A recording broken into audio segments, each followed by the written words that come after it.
4, 3, 2, 1.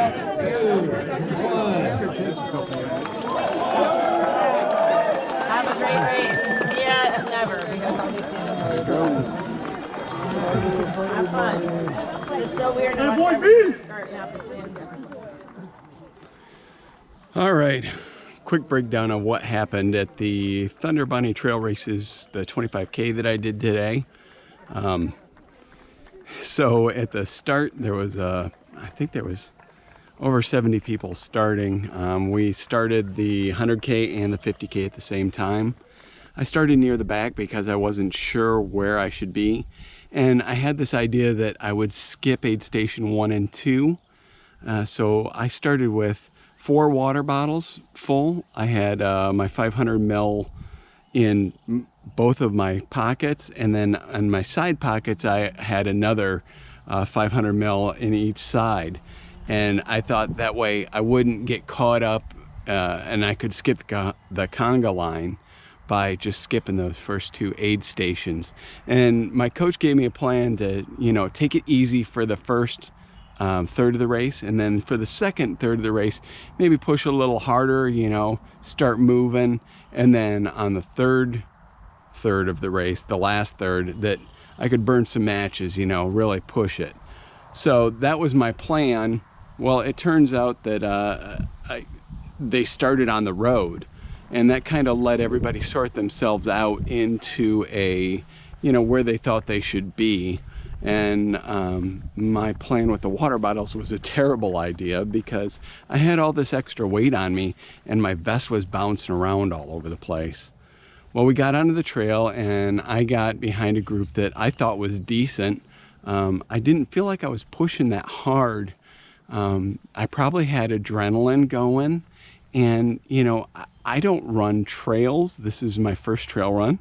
My normal runs, if I run 10 miles, I probably get, I don't know, 20 feet, maybe up to 100 feet of ascent.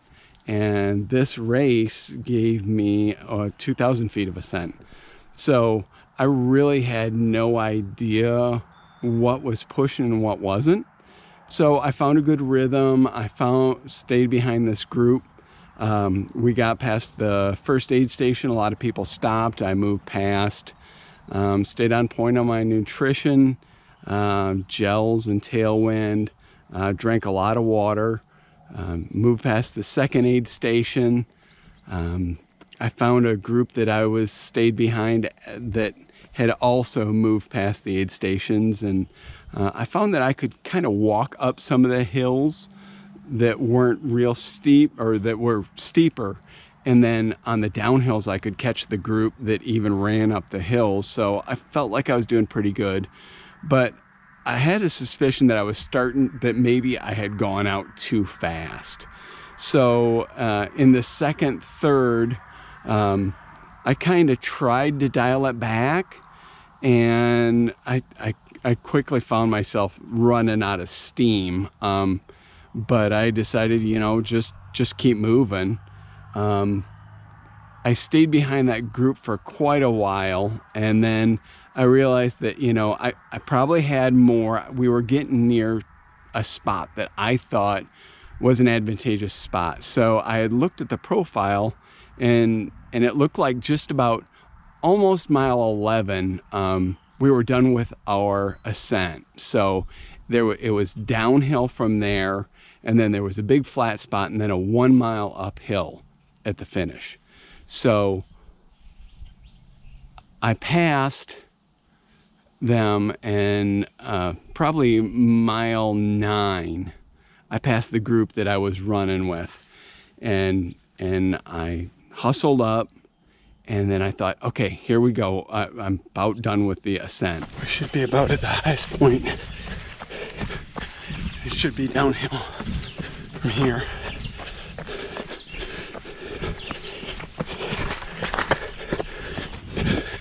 I feel like I burned matches, and I shouldn't have. I think.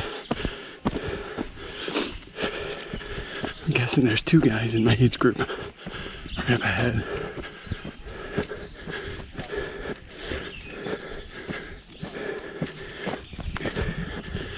They're moving better than I am. I don't have a whole lot left. It turns out I was wrong. I was about 2 miles wrong. I don't know if it was my GPS or my looking at the calculations or what it was, but I had quite a ways to go, and I really started feeling cooked. Feeling pretty cooked.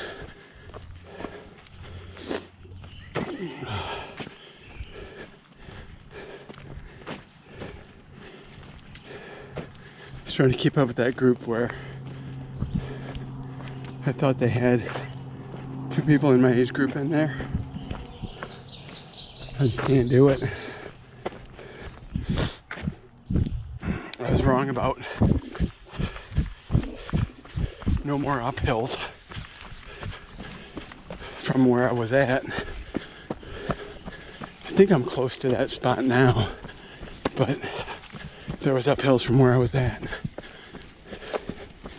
So I think I'm close to there now, but now I'm just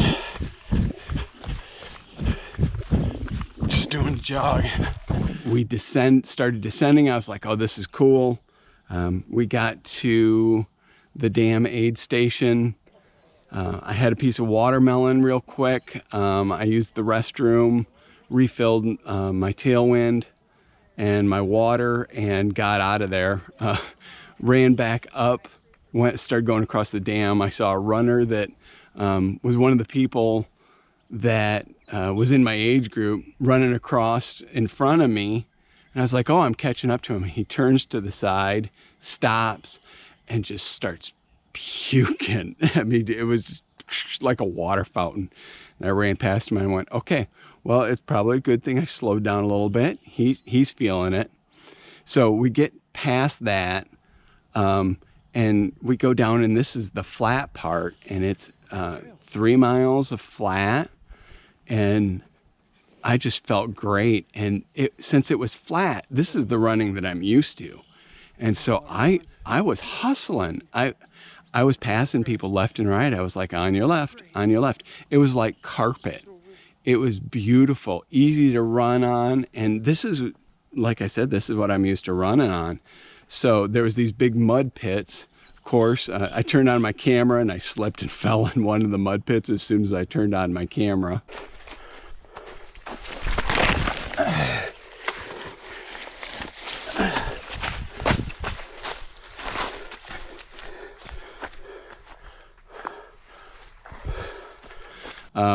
But besides that, I was moving, with the exception of mud pits I had to slow down for.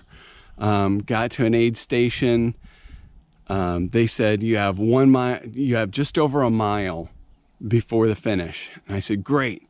Went across the road, and it was hills again. And there was a girl that I had passed behind me, and dude, she just took off like a mountain goat up the hill. And I was walking up these hills. I was power hiking, pushing on my knees and everything. But as soon as it would start to get flat, I would run. I put on my rock music. I was doing everything I could, and I only got passed by one person besides her. I passed 2 or 3 more people. Came around the corner, and there was the finish. So I finished, I think, 3 hours, 53 minutes, 33 seconds. So I'll put the clock on the screen here. But for not doing anything on trail ever, and for not doing anything with any vert, for living in a perfectly flat land, I mean, look at where I live. I mean, there's nothing around here. I'm pretty proud of how I did. I probably need to stick to the strategy a little bit better. Need to understand what is easy on trails and what isn't. My second and third toe of both my feet hurt, so maybe a half size bigger on my shoe, or maybe I was just kicking rocks or something, kicking stumps. I'm not sure what that is. Walking back to the car, I had to stop a couple times and stretch out. My calves, where they meet my knees at the back, hurt. And my gluteus minimus and my hips hurt from all that mud trying to stay up. But No, it was a long ride home. Had to get out and walk around a little bit each time, and still when I stand up, it takes me a second before I start walking good. But it ended up being, even with my watch says 17.55 miles, but I didn't start my watch on time because I was screwing around with my camera. So I think it was about 18 miles, and I'm still waiting for them to post the official results to see how I did. Cool medal, great volunteers. The trails were absolutely beautiful. I would definitely recommend the Thunderbunny trail races. I would love to do that again. Probably need to lose a little bit more weight and increase my power to weight ratio, but it was a wonderful, wonderful time. I had a blast. All right, there you go. That's my recap of the Thunderbunny trail race.